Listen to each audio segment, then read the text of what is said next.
मित्रों, कैसे हैं आप? तो आइए आज का वीडियो शुरू करते हैं। देखिए, हमने अपने चैनल पे 12 राशियों का 2023 का वार्षिक राशिफल विवेचना के साथ डाल दिया है और हम लोग अब बहुत जल्दी इस सीरीज के बाद मंथली वीडियो प्रेडिक्शन शुरू करने वाले हैं। साथ ही साथ मैं मानता हूं कि इस मटेरियलिस्टिक वर्ल्ड में सबसे ज्यादा जरूरत सुख की होती है। और सुख कैसा? सुख सारा, जिसकी विवेचना 4th हाउस से की जाती है। इसलिए हमने अपने सेकंड प्लेलिस्ट में सुख भाव का विवेचना किया है। इसके बाद हमारे बहुत सारे जो है मित्रों ने, शुभचिंतकों ने, हमारे जो है शिष्यों ने कहा कि जो है आप जो है धन का विवेचना करिए। तो अब हम आपको इस सीरीज के बाद आप धन को कैसे फलित कर सकते हैं और कैसे, अगर आप धन कमा रहे हैं तो उस धन को कैसे स्थायी बना सकते हैं, चल संपत्ति को बढ़ा सकते कैसे, अचल संपत्ति को कैसे बढ़ा सकते हैं, इसका पूरा विवेचना करेंगे। देखिए, मैं अपने उपायों में किसी तरह के ट्रेडिशनल उपायों को यहां नहीं शामिल करता जब तक मैं आपकी पर्सनल कुंडली न देख लूं। मैं यहाँ आपको जो उपाय बताता हूँ वो उपाय आध्यात्मिक उपाय होते हैं, वो स्पिरिचुअल उपाय होते हैं। मैं मान के चलता हूँ कि ये पूरी पूरी सृष्टि जो है ये ईश्वर ने बनाई है और उपाय ऐसे होने चाहिए जिसे आप अपने जीवन शैली में ढाल सकें। देखिए, ईश्वर सबसे बढ़ के है। किसी भी ज्योतिषी या किसी भी पंडित या किसी भी पुजारी या किसी भी ईश्वर के मध्यस्थ के अंदर इतना ज्ञान नहीं हो सकता है कि वो ईश्वर की लिखी हुई लाइनों को पढ़ सके। ईश्वर जो हम लोगों को एक थोड़ी बहुत बुद्धि दे देता है, वो जो बुद्धि देता उसी से हम लोग जो है ये प्रिडिक्शन करते हैं। गोस्वामी तुलसीदास जी ने रामचरितमानस में लिखा है कि सो जानहि तेहि जान जनाई, जानत तुम्हें तुम्हें होई जाई। मतलब आपको वही जान सकता है जिसे आप जनाना चाहते हैं। मतलब हमें वही ज्ञान है, मैं आपको जो बता रहा हूं, जो ईश्वर मुझसे कहलवाना चाह रहा है। ज्योतिषी बस उतना ही उसकी बुद्धि है। इसके अलावा अगर ईश्वर ने आपके कुछ हिडन आपके भाग्य में लिख रखा है जो कोई ज्योतिषी नहीं जान सकता, तो यकीन मानिए आप कितने भी बड़े से बड़े ज्योतिषी के पास चले जाइए, वो आपको नहीं बता सकता है। और ईश्वर को जानने के बाद वो आपका ही होके रह जाता है। इसीलिए मैं सारे उपाय जो बताता हूं वो ईश्वरीय बताता हूं, जिसको आप करेंगे तो फायदा निश्चित है, लाभ निश्चित है, आपकी मनोकामना पूर्ण होगी, इस बात की पूरी गारंटी है। बस उस उपाय में आस्था और विश्वास आपका पूरा होना चाहिए। अगर आप शंका में रह के उपाय करेंगे तो सफलता नहीं मिलेगी। आप उन उपायों को पूर्ण विश्वास के साथ करिए, संयम के साथ करिए और कंटिन्यू करते जाइए।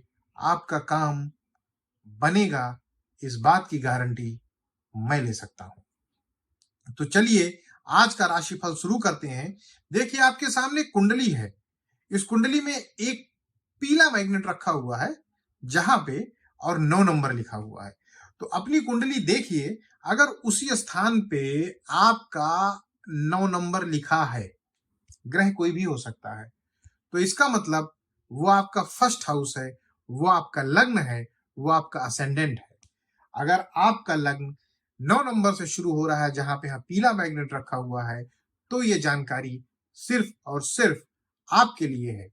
इसके अलावा आपकी इस पूरी कुंडली में जहां से पहला हाउस शुरू हो रहा है, वहां पे कहीं भी चंद्रमा बैठा हो और वहां पे 9 नंबर लिखा हो, तो आपकी धनु राशि है। अब समझ में आई बात? तो अगर आपका धनु लग्न है और धनु राशि है तो यह जानकारी आपके लिए है। देखिए, धनु लग्न और धनु राशि वालों के लिए जो उनके स्वामी होते हैं वो बृहस्पति भगवान होते हैं। बृहस्पति स्वाभाविक शुभ ग्रह हैं, नैसर्गिक शुभ ग्रह हैं, ब्रह्म सौरमंडल में सबसे बड़े ग्रह हैं, देवगुरु हैं, उनको पद देवगुरु का मिला हुआ है और उनका दिन जो है गुरुवार है, रंग पीला है। फलों में पपीता उस दिन आप भगवान को चढ़ा सकते हैं और देवता गुरु और विष्णु भगवान हैं और देवी माँ पीताम्बरा है। और गुरु कहते हैं कि किसी से प्रसन्न होते हैं तो वो सच्ची सेवा, इंसान की सेवा से प्रसन्न होते हैं। तो आप अगर किसी गुरु सरीखे व्यक्ति के शरण में रहेंगे तो आपका हमेशा कल्याण रहेगा। आइए अब हम योगों की चर्चा करते हैं। देखिए, भूमि, भवन, वाहन और माता के सुख का विचार जो है फोर्थ हाउस से किया जाता है, जहां पे 12 नंबर लिखा हुआ है, वहां आई मीन राशि। तो इसका मतलब आपके लग्न के स्वामी भी गुरु हैं और आपके चतुर्थ भाव के स्वामी भी गुरु हैं। इसका मतलब यह है कि गुरु आपके लिए बेहद कारक ग्रह हैं। लग्न और चतुर्थ के स्वामी होके वो आपके बेहद कारक ग्रह हैं, और लग्न और चतुर्थ के स्वामी होके गुरु अगर आपके लिए बेहद कारक हैं तो आपको ध्यान देने की जरूरत है कि किन योगा योग में गुरु आपको भूमि, भवन, वाहन, माता का सुख दे सकते हैं। देखिए, चतुर्थ भाव की दशा कहिए या लग्न की दशा कहिए, इनकी जब भी आएगी दशा, अंतरदशा, प्रत्यंतर प्रत्यंतर दशा, तो आपके भूमि, भवन, वाहन, माता के सुख में बढ़ोतरी होगी। उस वक्त आप भूमि, भवन, वाहन अपना बना सकते हैं। इसके अलावा मैं आपको बताता हूं कि यदि चतुर्थ का लार्ड या लग्न का लार्ड दोनों ही गुरु महाराज हैं, यदि वो लग्न में बैठते हैं या चतुर्थ में बैठते हैं, दोनों जगह पे किसी जगह पे बैठते हैं, वो स्वराशि के होंगे, तो आपको भूमि, भवन, वाहन, माता का सुख पर्याप्त मिलेगा। इसके अलावा अगर गुरु जहां 6 नंबर लिखा हुआ है, वो आपका दशम भाव हुआ, स्टार बना हुआ है, वहां बैठते हैं, 6 नंबर वाली जगह पे वहां बैठते हैं, तो वहां से 7वीं दृष्टि से वो चतुर्थ हाउस को देखेंगे। गुरु की 3 दृष्टियां होती हैं, 5वीं, 7वीं और 9वीं। तो 7वीं दृष्टि से चतुर्थ भाव को देखेंगे, जो उनका अपना ही घर है, तो वो भूमि, भवन, वाहन और माता के सुख में बढ़ोतरी करेंगे। इसके अलावा गुरु जहां 1 नंबर लिखा है, वो हुआ मेष राशि, इनके मित्र का घर है, उसके स्वामी मंगल हैं, वहां बैठते हैं, तो भी भूमि, भवन, वाहन, माता के सुख में बढ़ोतरी करेंगे। इसके अलावा गुरु अगर आपके नवम भाग्य भाव में बैठते हैं, तो भाग्य भाव में जहां 5 नंबर लिखा हुआ है, उसके स्वामी हुए सूर्य, वो भी गुरु के मित्र हैं, तो वहां अगर बैठते हैं तो भी भूमि, भवन, वाहन, माता के सुख में बढ़ोतरी करेंगे। तो ये तो हुआ एक फलादेश की चतुर्थ या लग्न की दशा अंतरदशा में भूमि, भवन, वाहन, माता के सुख में बढ़ोतरी होगी। अब आप क्या करें जिससे आपको, अगर इसमें कमी आ रही हो, कमी कैसे आ सकती है? गुरु का बल कम हो, अंश बल कम हो, गुरु पे पापक ग्रहों की दृष्टि हो, गुरु जो है कहीं जो है छठे में बैठ गए हो, गुरु द्वादश में बैठ गए हो जो व्यय का भाव हो। अगर व्यय के भाव में बैठ जाएंगे गुरु, तो वो आपके विदेश भाव, विदेश के घर, मतलब विदेश में घर वर दिला देंगे, लेकिन जो आपका जन्म स्थान है वहां पे भूमि, भवन, वाहन के सुख में न्यूनता ला देंगे। या गुरु अष्टम में बैठे हो, तो इन कंडीशंस में आपका क्या होगा कि भूमि, भवन, वाहन, माता के सुख में कमी आ जाएगी। अब आपको गुरु को स्ट्रेंथ देना है। अब गुरु को अगर आपको स्ट्रेंथ देना है तो मेरे उपाय बिल्कुल सिंपल होते हैं। आप उन ग्रहों के अधिष्ठाता देव और देवियों की पूजा करिए, उनके मंदिर में जाइए, उनके दिनों उन मंदिरों में जाके जो है भूखे को भोजन कराइए, लंगर चला करवा सकते हैं तो लंगर कराइए, लंगर ना करवा सकते हो तो एक इंसान को जो है कम से कम उस दिन स्ट्रीट फूड मिलता है, खाना पैक कराइए और एक भूखे पेट को भोजन करा दीजिए। ज्यादा पैसा आपका नहीं लगेगा और ये रूटीन बना लीजिए, तो आपका काम निश्चित बनेगा। क्योंकि भूख, अगर आप किसी की आत्मा को तृप्त करते हैं, उसकी आत्मा से जो आशीर्वाद निकलता है ना, वो मान के चलिए कि उससे बड़ा उपाय कुछ हो ही नहीं सकता है। तो देखिए, गुरु आपके लिए जो शुभ दिन है वो गुरुवार और रविवार है। इस दिन माता दर्शन करिए। गुरुवार के दिन पीला वस्त्र धारण करिए, पीला रुमाल रखिए, स्त्रियां पीला कपड़ा पहन सकती हैं। केले का पूजन भी उस दिन किया जाता है, भगवान विष्णु का पूजन किया जाता है, चने की दाल खाई जाती है। इसके अलावा आप माँ पीताम्बरा का दर्शन कर सकते हैं, और इसके अलावा गुरुवार गुरुवार आप किसी भूखे पेट को भोजन करा सकते हैं।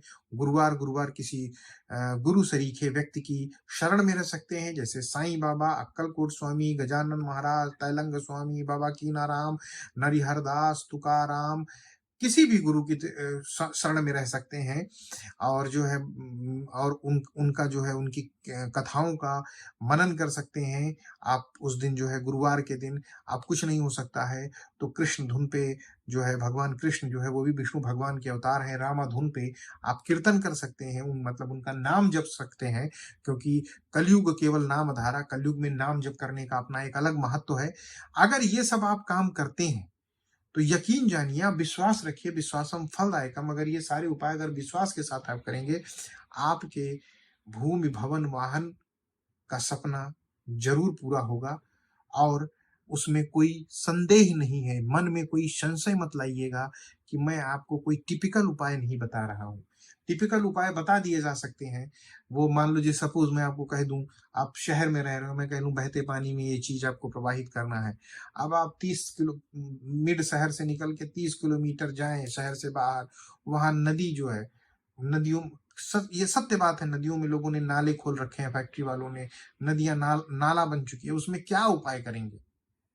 आपके लिए वो एक अलग हेक्टिक हो जाएगा। उस सबसे आसान उपाय है उस दिन स्ट्रीट फूड से, स्ट्रीट वेंडर से खाना लीजिए, भूखे पेट को भगवान का नाम लेके भोजन करा दीजिए, आप भी खुश वो भी खुश, और आसान का आसान, और ये रामबाण उपाय है, ये रामबाण उपाय है। ईश्वर का नाम लेके अगर आप करेंगे, ये मान के चलिए कि जो है 100% ये फलीभूत ही होगा, क्योंकि जो ऊपर वाला है ना उसको सब पता है, वो सब जानता है। बस चूंकि ये कर्म भूमि है तो इसमें जो आप कर्म करेंगे वही आपको मिलेगा। कर्म प्रधान विश्व करी राखा, जो जस करें तो तस फल चाखा। अगर आप दूसरे को सुख देंगे तो आपको सुख रिटर्न बैक होके मिलेगा। अगर आप दूसरे के प्रति ईर्ष्या रखेंगे तो आपको वही ईर्ष्या मिलेगी। दूसरे के प्रति आप द्वेष रखेंगे तो वही द्वेष आपको खा जाएगा। अगर आप दूसरे के प्रति प्रेम रखेंगे, दूसरे के प्रति हेल्प करेंगे, तो ईश्वर अनएक्सपेक्टेड वे में आपकी हेल्प करेगा। इस बात की पूरी पूरी पूरी पूरी जो है गारंटी ले सकता हूं मैं। तो आपके जो कर्म करेंगे ना, ये वही कर्म आपको रिटर्न होके आते हैं। ईश्वर कुछ अलग से नहीं देता है। और कुछ लोग बहुत लकी होते हैं, प्रारब्ध में उन्होंने बहुत अच्छे कर्म किए होते हैं तो वो यहाँ पे आते हैं, तो आप कहेंगे उनका सब काम बनता रहता है, उनको कोई कष्ट नहीं सहना पड़ता। तो हमें अपना जीवन उतना ही पता है जितना जब हम पैदा हुए और जब तक हम जीते हैं, लेकिन जीवन उसके पार है। आदमी जो है पैदा होने से पहले अप्रकट रहता है और मरने के बाद अप्रकट हो जाता है, ऐसा भगवान श्री कृष्ण ने कहा है। बस हमें उतनी ही गतिविधि का पता है, लेकिन ईश्वर को आपकी सारी यात्राओं का पता है। भगवान श्री कृष्ण ने गीता में अर्जुन को समझाते हुए कहा है कि अर्जुन तू शोक ना कर, युद्ध कर, कर्म कर, क्योंकि जिनके लिए तू शोक मना रहा है वो तो पहले ही मेरे द्वारा मारे जा चुके हैं।